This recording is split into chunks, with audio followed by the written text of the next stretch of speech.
Pregadores da Madrugada. Apresentação: Ana Maria Prado.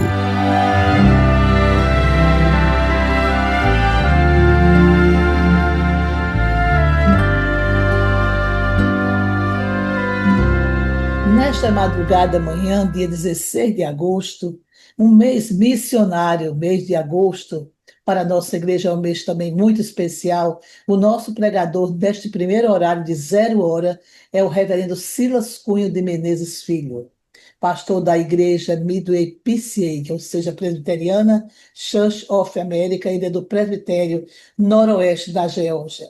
Originalmente, ele é do sino de Pernambuco. Então, damos aí a palavra. Deus o abençoe ricamente, reverendo Silas Filho. A palavra está com o senhor.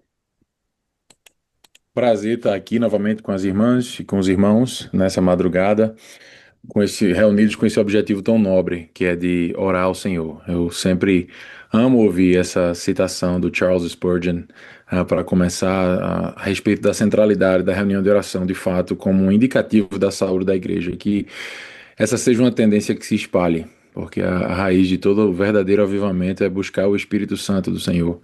E isso se dá através dos meios que ele ordenou, dos quais a oração e a leitura da palavra são os principais. Minhas irmãs e meus irmãos, eu queria trazer para nós, nessa noite, uma devocional que foi a conclusão de uma série de estudos bíblicos que eu dirigi aqui na minha igreja, aqui nos Estados Unidos, onde nós estudamos uma série de pecados que a gente chamou de pecados respeitáveis. Existe, todas as quartas-feiras, a gente tem uma reunião de oração seguida de um estudo bíblico, e durante o verão aqui, no caso, os 3 meses de junho, julho, maio, junho e julho, a gente estudou essa série, que é basicamente como se fosse seguindo o roteiro de... Não foi exatamente aquilo, mas tem um livro muito bom em português, que está traduzido inclusive para o português, que eu recomendaria, que é o livro Pecados Intocáveis, de um autor chamado Jerry Bridges, que ele vai tocar em certos pecados que a gente já, por estarem tão associados com a nossa cultura, com aquilo que a gente normalmente faz, pecados como ira, inveja, amargura, fofoca, são coisas que muitas vezes a gente faz sem sentir. E a gente esquece, parece que a gente esquece que são pecados. E é muito importante trazer luz sobre aquilo que está na escuridão, para fim de que a gente possa mortificar, exterminar das nossas vidas aquilo que desagrada ao nosso Pai, não como base da nossa salvação de fato, mas como evidência dela. Então, nesse contexto, quando a gente terminou de, obviamente, tratar de todos esses estudos, eu falei uma coisa para os irmãos. Eu falei que, meus irmãos, se vocês durante alguns momentos do nosso estudo se sentiram uma certa dor no coração, uma certa tristeza com aquilo que ainda habita em você, isso é um bom sinal. É um sinal de que, primeiro, eu fiz o meu trabalho de apresentar o espelho da palavra de Deus de uma maneira adequada, para que a gente possa ver a nossa inadequação, mas e ao mesmo tempo também vocês fizeram a parte de vocês, que era de examinar honestamente o vosso coração. E o encorajamento que a gente tem em momentos assim é que Deus ele se agrada dos humildes, mas ele aborrece o soberbo. A gente vê isso em 1 Pedro, capítulo 5, versículo 5. E então no nosso último estudo, foi algo muito parecido com o que eu vou trazer para os irmãos e para as irmãs essa noite, que é basicamente para onde a gente vai agora, como é que a gente continua, qual seria uma forma eficaz de a gente concluir uma série de estudos que apontou tantos pecados que nos deixaram de certa forma, humilhados, né, diante da gloriosa, do glorioso chamado do cristão. E aí eu queria começar essa minha palavra com a leitura de 1 João, capítulo 2, versículos de 15 a 17. E assim diz a santa palavra do Senhor: Não ameis o mundo, nem as coisas que há no mundo. Se alguém amar o mundo, o amor do Pai não está nele. Porque tudo o que há no mundo, a concupiscência da carne, a concupiscência dos olhos e a soberba da vida não procede do Pai, mas procede do mundo. Ora, o mundo passa, bem como a sua concupiscência. Aquele, porém, que faz a vontade de Deus, permanece para sempre. Eu queria que você imaginasse agora um menino brincando num parque, segurando um pedaço de vidro sujo e bastante afiado que ele encontrou no chão do nada. Os olhinhos dele estão brilhando, Estão cativados pelo modo como a luz dança no reflexo daquele caco de vidro. Você sabe que aquele objeto é perigoso e pode causar uma ferida profunda naquela criança. Então você tenta se aproximar e dizer: filho, isso é perigoso, solte isso, por favor. Será que o menino vai ser rápido para largar aquele pedaço de vidro que chamou a atenção, vislumbrou os seus olhos? Eu acho que é quase certo que não, porque o brilho ali prende o coração daquele menino.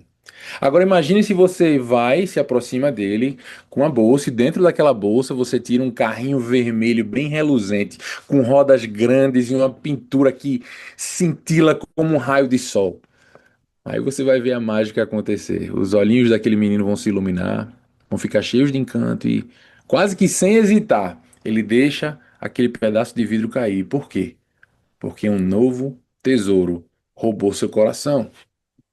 Meus queridos, nós vivemos em um mundo repleto de cacos de vidro, de desejos errados, de promessas vazias, de caminhos que ferem a nossa alma, coisas que, ainda que sejam assim, atraem os nossos corações. E quando a gente tenta lutar contra essas coisas, simplesmente dizendo, eu preciso parar, eu resolvo hoje em dia agora que eu vou parar. Sei que isso é errado, eu vou me esforçar mais e muitas vezes o esforço escapa da gente como água escapa entre os nossos dedos quando a gente tenta segurar. Isso é porque, na verdade, o coração humano ele não suporta o vazio. E aí, quando a gente tira um apego de dentro dele, outro logo corre para tomar o seu lugar. E aí entra o insight de um pregador escocês do século XIX chamado Thomas Chalmers. Ele entendeu isso com muita clareza e num sermão baseado nesse texto que eu acabei de ler para vocês. Ele ensinou que só há uma maneira de vencer um amor errado ou de mortificar um pecado, substituindo-o por um amor maior. Em resumo, o único jeito da gente se santificar, da gente matar o pecado e viver para Jesus é se a gente amar Jesus mais do que a gente ama o nosso pecado. Então veja só, no nosso tempo juntos aqui nessa breve devocional, eu queria caminhar por 4 passos com vocês. Eu queria que a gente seguisse como quem segue um caminho iluminado. Primeiro, o que é que a Bíblia diz sobre os nossos amores e desejos? Segundo, vou apresentar 2 formas de lidarmos com afetos pecaminosos ou com pecados que roubam o nosso coração e por que só uma delas funciona de verdade. Em terceiro lugar, como o Evangelho oferece o mais belo e poderoso afeto de todos. E em último lugar, em quarto lugar, alguns passos práticos para te ajudar a cultivar esse novo amor, esse antigo, mas novo amor no coração. Então, primeiro, começando com um fundamento nas Escrituras. A gente já viu o texto base, né, que é o texto de 1 João 2, 15 a 17. Eu queria que a gente relesse rapidamente agora o verso 15. Não ameis o mundo, nem as coisas que há no mundo. Aqui, meus irmãos, mundo não são os pores do sol, as montanhas ou as coisas belas que Deus criou. João aqui está se referindo ao sistema de valores que se rebelam contra a Deus. Desejos e caminhos que tentam roubar a glória, primazia e preeminência dele em nossas vidas. Veja, o apóstolo João continua: se alguém amar o mundo, o amor do Pai não está nele. Veja, essa é uma verdade bastante forte. O nosso coração, ele é como um palco que tem espaço apenas para um amor supremo. O amor por Deus e o amor pelo mundo são rivais. Eles não são amigos, não tem como eles se reconciliarem. Um sempre empurrará o outro para fora do palco. O coração, ele tem um espaço limitado, ele é como uma taça que transborda quando chegou ao ponto de ficar cheia. E o versículo 17 nos lembra ainda mais. Ora, o mundo passa, bem como a sua concupiscência. Tudo, tudo que o mundo pode nos oferecer, os seus prazeres, riquezas e prestígios, coisas que são em si mesmas boas, ainda assim são como uma brisa que passa de maneira fugaz, de maneira temporária. Ela permanece sobre nós. Ainda assim, ainda assim, os nossos corações se apegam a essas coisas como se elas fossem durar para sempre. Mas João nos aponta um caminho. Aquele, porém, que faz a vontade de Deus, permanece para sempre. Veja bem, o segredo está em ter um coração cativado por algo eterno, algo que brilhe mais do que os tesouros passageiros desse mundo. E essa não é a única passagem da Bíblia que fala a respeito disso, que usa isso como um princípio para a nossa vida cristã. Veja, Mateus 6:21. Porque onde está o teu tesouro, aí estará também o teu coração. Veja só, o teu coração vai correr atrás daquilo que você mais valoriza. Filipenses 3:8. Sim, deveras considero tudo como perda por causa da sublimidade do conhecimento de Cristo Jesus, meu Senhor.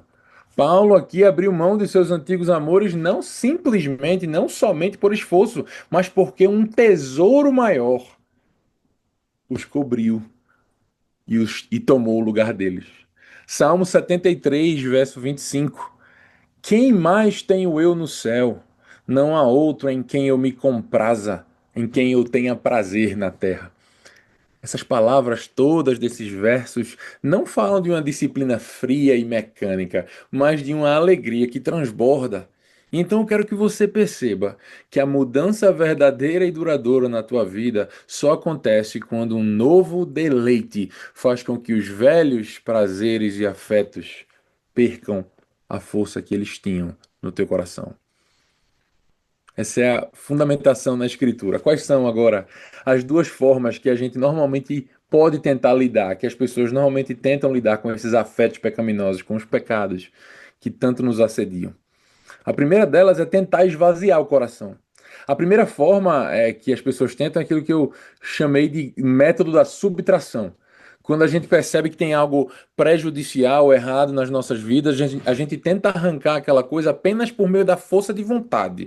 É como dizer assim: não vou mais ficar com raiva desse jeito, não vou mais tratar fulano ou cicrano mal. Chega desse mau hábito. Eu sei que isso que eu estou fazendo é tolice, portanto eu vou parar. Veja, não há nada de errado em querer deixar o pecado ou mesmo em fazer essas resoluções. Isso é, afinal de contas, parte essencial do arrependimento, esse desejo de ir para longe do pecado. O problema tá quando a gente pensa que basta a gente falar parei, ou querer parar, e aí a batalha está encerrada. E isso vai trazer muita frustração para bastante gente. Talvez você. Por isso, querido crente, o teu coração ele é como uma sala de estar. Ele não vai ficar vazio por muito tempo. Se você varrer a sala e não a preencher com algo novo, outras coisas vão ocupar aquele espaço. Jesus alertou sobre isso, lá em Mateus 12, versos 43 a 45. Quando o espírito imundo sai do homem, anda por lugares áridos procurando repouso e não o encontra. Então diz: voltarei para minha casa de onde saí. E voltando, a encontra vazia, varrida e ornamentada. Então vai e toma consigo outros espíritos, piores do que ele, e entrando, habitam ali. E o último estado daquele homem se torna pior do que o primeiro.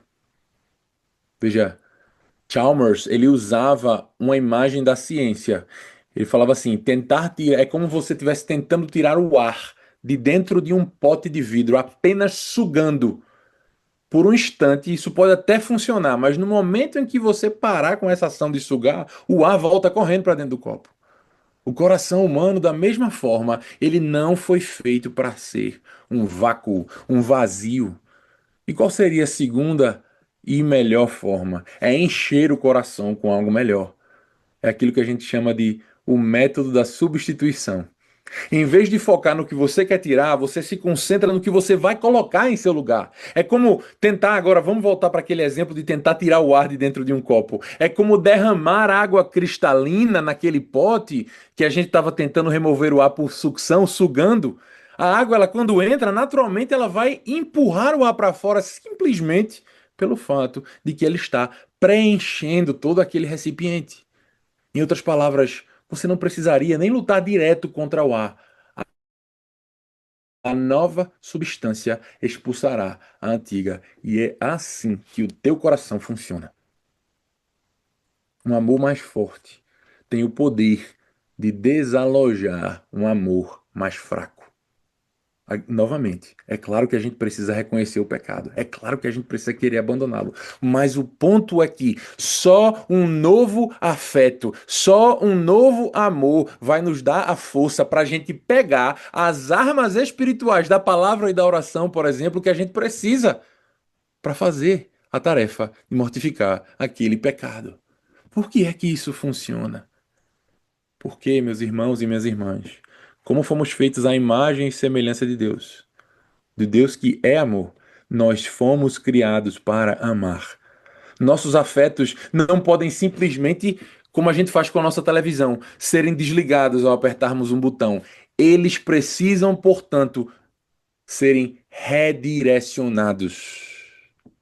Pense num rapaz ou numa moça quando ficam noivos. De repente, o tempo livre deles muda, o orçamento muda, até os seus hábitos mudam. E isso não acontece porque eles criaram uma lista de resoluções no ano novo, mas porque o amor reorganizou o coração deles, assim como as estrelas que se alinham sob um novo céu. Volte aquele menino com o caco de vidro. Se você tentar arrancar o vidro gritando, isso é perigoso, menino! Talvez você comece uma briga e talvez alguém acabe se machucando. Mas se você se ajoelhar com um sorriso e oferecer um carrinho vermelho brilhante, o vidro cai e cai sem tanta dor. Aquele garoto encontrou algo ainda mais encantador. E era isso que o Chalmers dizia. A única maneira de desapossar o coração de um velho afeto, é pelo poder expulsivo de um novo. É pelo poder que um novo afeto tem de expulsar aquele antigo afeto do nosso coração. E isso nos leva à próxima pergunta, que pulsa quase que como um convite nesse momento. Qual é o afeto que é tão belo, que é tão cativante, que é tão cheio de alegria, que pode desalojar todos os velhos amores e pecados que ainda se agarram a nós? E a resposta não é bem algo, mas alguém. A resposta é satisfação suprema na glória de Cristo. Já vimos que amores rivais só podem ser desalojados quando um amor maior toma o seu lugar. Mas qual é esse amor supremo? Não é apenas um amor abstrato por Deus como uma ideia. É a alegria viva da alma na glória do Cristo em pessoa. Cristo não é apenas verdadeiro, logicamente, e bom, objetivamente. Ele também é belo. Ele é lindo em seu ser e em seu trabalho e em sua obra em favor do seu povo. A sua verdade sim convence a nossa mente, a sua bondade sim acalma a nossa consciência, mas a sua beleza arrebata o nosso coração. Chalmers entendia que o poder expulsivo que buscamos não vem da nossa força de vontade, mas de uma visão de Cristo tão fascinante que o coração sussurra à nossa mente, como em Salmos 73, 25. Quem mais tenho eu no céu? Não há outro em quem eu me compraza na terra. Que glória que a gente pode contemplar no nosso Redentor. Em Cristo a gente vê a majestade de Deus, que se inclina em misericórdia aos pecadores. A gente observa a santidade infinita, unida a uma ternura sem fim. A gente vê o juiz carregando o nosso julgamento, o rei lavando os nossos pés, o pastor dando a vida pelas suas ovelhas. E quanto mais as nossas almas se alimentam dessas visões, mais as bugigangas pintadas desse mundo perdem o seu brilho. É por isso que o Evangelho é tão central. Não apenas, como muitas vezes pensamos, como a porta de entrada para a nossa vida cristã, mas como o pão de cada dia que nutre o nosso amor pelo nosso Deus. Quando o Evangelho está diante dos nossos olhos, o Espírito Santo mantém diante dos nossos corações a pessoa viva do Senhor Jesus. E quando ele enche o nosso olhar, os amores rivais começam a desvanecer. Não de uma vez, mas inevitavelmente. É uma jornada. Esse novo afeto é Jesus Cristo. Sempre vivo, sempre glorioso, sempre digno. E como diz 2 Coríntios, capítulo 3, verso 18, quando a gente contempla Cristo, nós somos transformados de glória em glória na sua própria imagem, como pelo Senhor, o Espírito. O objetivo final da nossa santificação, portanto, meus queridos, não é apenas fazer com que a gente ame menos ao mundo, mas é fazer com que a gente tenha um coração tão encantado com a supremacia de Jesus Cristo, que o mundo é constantemente, mas decisivamente ofuscado. Não por regras, mas por arrebatamento. Não por privação, mas por deleite, e deleite no Senhor. Eu me lembro de aconselhar alguém que lutava há anos com amargura contra um familiar. Essa pessoa conhecia todos os versículos sobre perdão e sabia racionalmente por que ela deveria deixar essa mágoa de lado. Mas a mudança em ação não veio quando ela sentiu culpa suficiente pela amargura que ela estava no coração. A mudança veio quando ela começou a, de fato, enxergar e experimentar com novos olhos o quanto Deus havia perdoado em Jesus Cristo. A alegria pelo próprio perdão que ela recebeu transbordou como um rio, e perdoar aquele familiar não se tornou apenas possível, se tornou agora desejável. Isso porque um amor maior estava operando uma maravilhosa obra naquele coração. Por isso, amados, Deus ele não quer que você viva a vida cristã com os dentes cerrados, lutando para não pecar, como se estivesse perdendo uma coisa maravilhosa, como quando a gente está querendo começar uma dieta e não pode comer mais aquelas comidas que a gente gosta tanto. Deus ele deseja te dar algo muito melhor. Ele deseja te dar uma alegria mais profunda, uma satisfação mais duradoura, um amor tão forte que o pecado vai parecer pequeno em comparação. É isso que o Evangelho oferece. Agora, talvez você se pergunte, como é que eu posso fazer, pastor, para trazer esse amor mais próximo para mim no meu dia a dia? Eu queria te dar 5 passos práticos, brevemente, como sementes plantadas para florescer nessa alegria no teu coração. O primeiro deles é: faça um inventário do Evangelho. Faça um inventário do Evangelho na tua vida. Essa semana, pare um momento e pergunte para você mesmo: quais são as razões que eu tenho para estar mais agradecido na minha caminhada com Cristo até agora? Escreva isso num papel. A gratidão ela tem o dom de ampliar a graça de Deus e diminuir o apelo do pecado. Em Colossenses 2, 6 a 7, Paulo vai colocar que transbordar de alegria é uma proteção ao nosso coração contra o perigo de embarcarmos numa jornada para o erro. Comece por aí, com o coração aberto ao que Deus já fez na tua vida. Faça um inventário do Evangelho. Segundo, identifique quais ou quem são os ladrões da tua alegria no Senhor. Existe algum hábito, um pensamento, um relacionamento, talvez, que mesmo que sutilmente está roubando a tua alegria em Jesus? Se sim, não tente apenas parar com ele. Substitua-o por um hábito evangélico. Por exemplo, troque a preocupação por oração. Como diz Filipenses 4, 6 e 7. Não andeis ansiosos de coisa alguma, em tudo, porém, sejam conhecidas diante de Deus as vossas petições pela oração e pela súplica com ações de graças. E a paz de Deus, que excede todo entendimento, guardará o vosso coração e a vossa mente em Cristo Jesus. Ou troque a crítica por palavras que edificam, como Efésios 4, 29. Não saia da vossa boca nenhuma palavra torpe, e sim unicamente a que for boa para a edificação, conforme a necessidade, e assim transmita graça aos que ouvem. Identifique quem são os ladrões da tua alegria no Senhor. Terceiro, ore por um deleite mais profundo em Jesus. Essa semana, ore algo simples assim: Senhor Jesus, que tu sejas o meu maior tesouro. Faça-me ver que o Senhor é mais satisfatório do que o meu pecado, mais belo do que os meus medos, mais digno do que os meus ídolos. Com o tempo, Deus se alegra em responder essa oração, e Ele vai encher o teu coração com a sua beleza. Ore por um deleite mais profundo no Senhor. Quarto, apoie-se. Procure apoio na sua igreja local. Deus não nos criou para lutarmos com o pecado ou crescermos na nossa alegria cristã sozinhos. Quem na tua congregação que você pode encorajar ou até mesmo pedir encorajamento essa semana? Hebreus 10, 24 a 25 nos lembra: consideremos-nos também uns aos outros para nos estimularmos. Uma forma de traduzir essa palavra aqui, estimularmos, poderia ser provocarmos ao amor e às boas obras, não deixando a nossa congregação, como é costume de alguns. Antes, façamos admoestações, e tanto mais quanto vedes que o dia se aproxima. Veja, meus queridos, incentivar uns aos outros não é opcional, é essencial. É como o ar que a gente respira. Então, procure apoio na igreja local. E, finalmente, medite na glória futura. Quando o pecado tentar você, imagine o dia em que você verá Jesus Cristo face a face, como está descrito lá em Apocalipse 21, versos 3 e 4.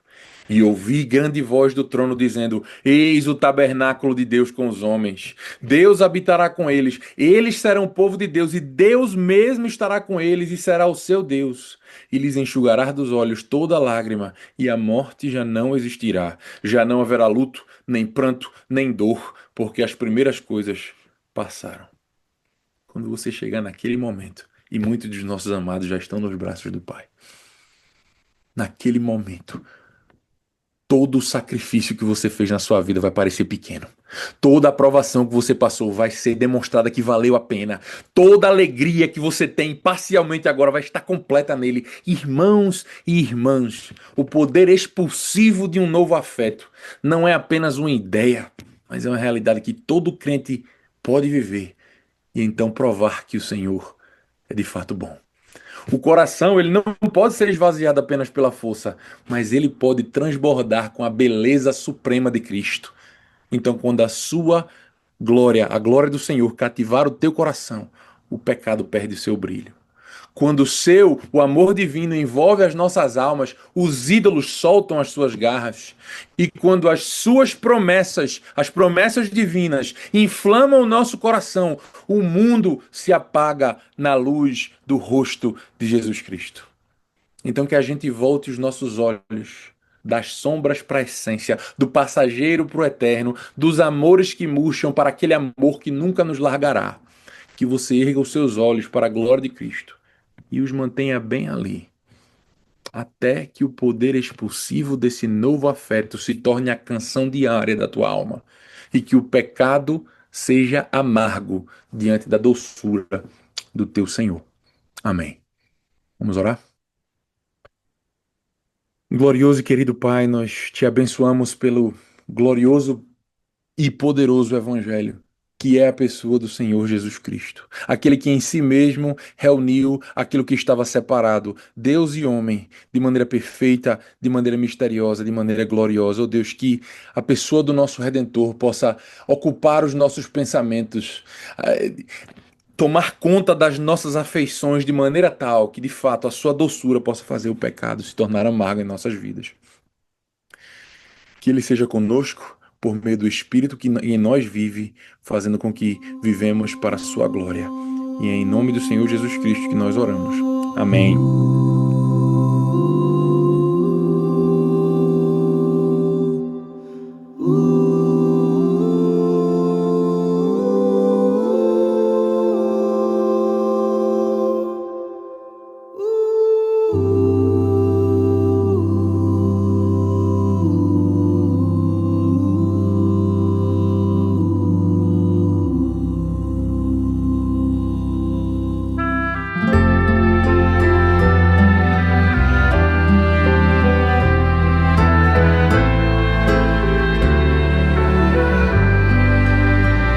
Pregadores da Madrugada.